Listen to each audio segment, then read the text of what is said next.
Yawan jika bam yang plang festival kaban long ha ka atpusan risau ha umsau man klenti shoban poi tersan bala penya da ka senjuk mau plang. Ubak medba lingdo Presiden jangka United Democratic Party ulaong baka parti kampat rai satya yenu ban ai tiket ban ïakhun na kabenta ke election MP Lok Sabha araja arpusau na ka Shillong parliamentary seat. Daga bapen pau baki ladan ar ne laingot ki balapen sngau sya ka parti baki kwa ban ïakhun nya ka election Lok Sabha na ka parti na ka Shillong parliamentary seat ulaong baka long ka ka basngot tenat baki dan bon ngot ki balapen pau baki kwa ban ïakhun MP na ka UDP.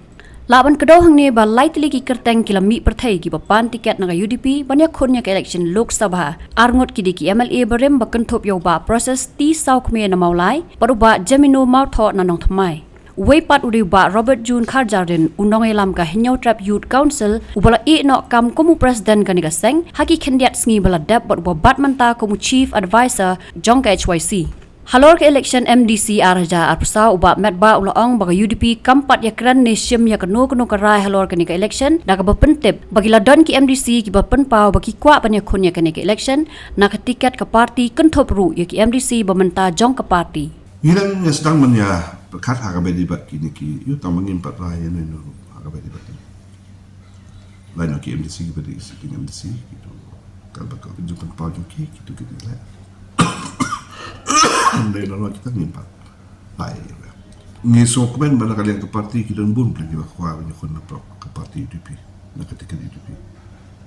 Jadi kalau kita bakadu ke parti yang shim yang nopan bani mungkin kandidat.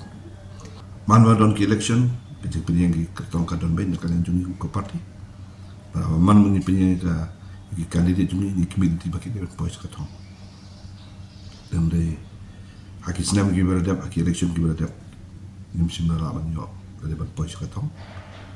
Dan ini skem bah kan ikan tim mentah. Ini sungtu ya ka. Leer bah kejeng dawa kejong ki pai ba. Ini skem bah kan ikan tim mentah ki pai kemat sak UDP. Ya mi mentah pandon. Di UAR tu don ki biar keran ki pan pa. Dari insia pet party. Andy, your wife has been sitting there. She has been ready for a while now. Go for the test. I'm already watching the test, Mom. Son, it is important to take this test at the earliest.